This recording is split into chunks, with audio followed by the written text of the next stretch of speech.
Now, if you're about to leave on a trip, especially if it's an extended trip more than a week, there's some things you really need to do to secure your house and make sure everything's good so you don't have to worry about it while you're on your trip.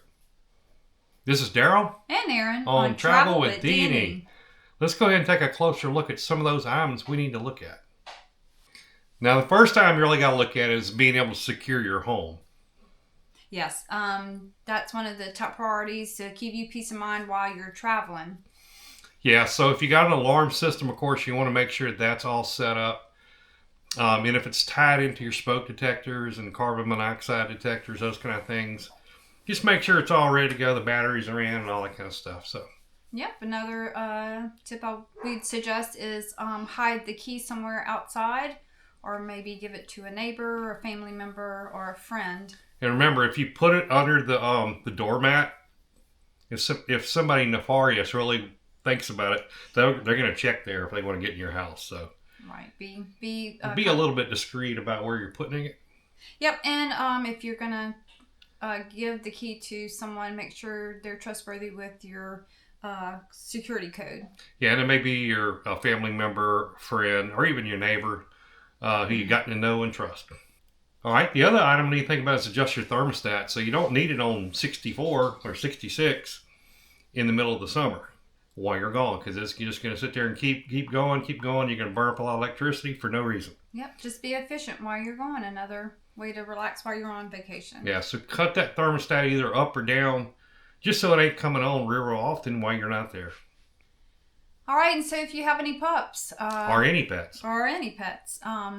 Secure someone that will take good care of them. Does your veterinary establishment have in-house boarding? Yeah. And there's other ways. I forgot the name of the place, but there's like daycares for pets, and many times they'll board overnight as well. So just something to think about. Or again, maybe a family member who the dogs or the pets are familiar with can come to your house, and that way you don't have to there. board. And if you don't have to board them, then that saves on some cost. Yeah. So we got 2 dogs. So. For us to board them, it'd be somewhat expensive. The other consideration, of course, is depending on what kind of travel you're doing, if it's pet friendly, hey, maybe bring the pets along too. Another great tip is unplug all your electronics. Yes. So you got things like your smart TV, big 56-inch or 72-inch. Turn that sucker off, unplug it. That way, if there's a power surge, something of that nature, it ain't going to blow out your TV or maybe your even computer. If you don't have a surge protector on it, you probably want to power that off as well. And so it enables you to protect your electronics, your digital stuff from power surges, and it just keeps them safe, and you're not burning electricity as well. So what else can they do? Yeah, so you can actually get with the United States Postal Service, and you can suspend your mail. I think you got to go down and fill a form out, and it'll suspend the mail for 2-3 weeks, whatever you need. You can put your actual dates. Mm-hmm. Yeah, so that's kind of a cool thing to do. Because look, our mailbox after a week, let's just say if we don't go out there and check it, they're shoving stuff in, and you don't want, if there's a check or something like that, maybe you got a new credit card coming in, a debit card, you don't want anybody to know you're not here. And that's one way they can do it, is just check your mailbox. And if it's all piled up, they know you're not here. Just talking with my father-in-law, he just went on a week trip, and after one day, his fills up. So, after getting mail for so long and everything, I guess he gets quite a bit of mail. So it's always safe, and that way, people don't notice that you're not there at home. Right. And you can also have a family member, a friend, or a neighbor go and pull the mail out and just throw it in a box or something till you get back. That's always an option. Not only the post office, but maybe get in touch with other. Yeah, like if you're ordering stuff on Amazon, we order a good bit of stuff on Amazon. Make sure it's not going to be delivered while you're gone. Mm-hmm. I mean, if you think about it, that's pretty obvious. But if you're not here and there's a package that sits on your front door for 2 or 3 days or longer. It ain't gonna be sitting there in 2 or 3 or 4 days longer. Somebody's probably gonna steal it. Or maybe you have a subscription for items that you get shipped to from Amazon to your door monthly. If you're going to be traveling during that time, you'll have to somehow get in touch with them, change the address, or delay it. So think about that. Yeah, because you don't want anything stolen from off your property, the front door. And again, that's just another reminder that you may not be there at home because you're not picking up your packages.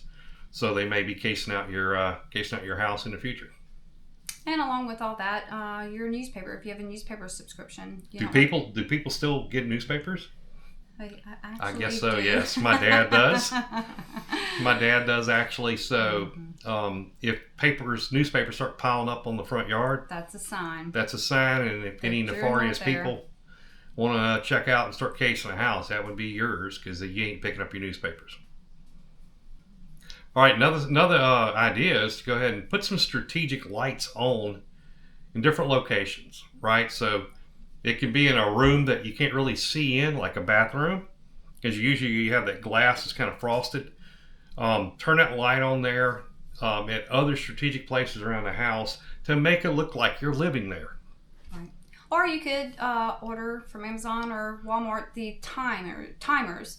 You can plug in a lamp in your bedroom. You can plug in your living room, and that way they come on the same time you would normally turn them on in your house at normal time. Then it looks like you're still there. Or even kind of at a random times, just to keep people thinking that you have lights coming off and on. Somebody must be there. Yeah. I don't want to mess with that house. So that's the idea. So that's good ideas for outside. Don't forget about your exterior lights. Yeah. So your exterior lights, you doggone want to make sure you have them on. I mean, that's your biggest deterrent of people walking up your driveway, coming by your front doors. If that light comes on, or if there's a light on or even a motion activated light, if that thing clicks on, man, it really freaks people out. Mm-hmm. And they're going to probably turn the other direction. Yeah, and one other really good tool to use is you can get fairly inexpensive cameras that are you can do it motion activated or not, but basically when somebody moves where you have it maybe by your front door, your back door, maybe the driveway, somewhere in the backyard, you can have these cameras set up that activate on motion. They have night vision.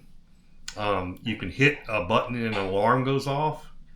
You can actually hit a button and speak, tell the person, hey, get out of here, I see you. So it's connected to your phone. It's connected to your phone. Good point. Mm-hmm. And you can actually talk to them, and you hear them as well. So they're pretty inexpensive. I got a number of them around our house, and I can just keep monitoring anytime there's motion by any of these areas. You can just make sure, oh, that's family. Okay, cool. But hey, it's a great way to do it.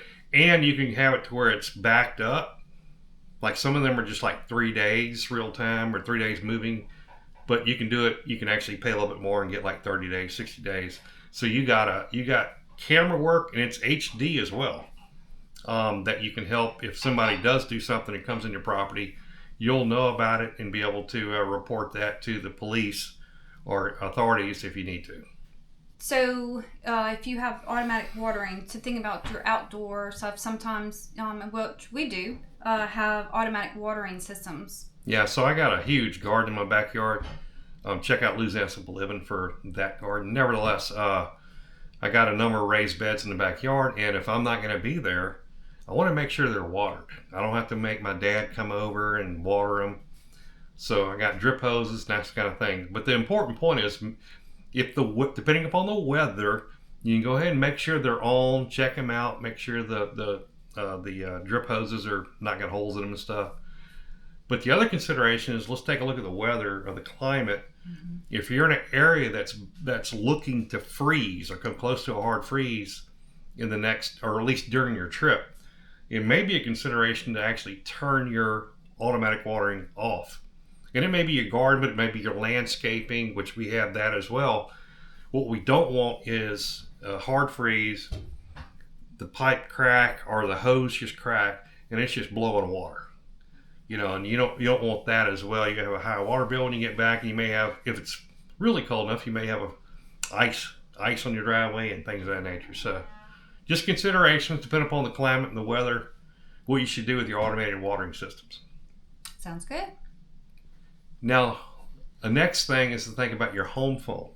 If you have one. If you have one. Like, we don't have a home phone. We all got cell phones, right? But our older parents do. Our parents do. They have their own home phone.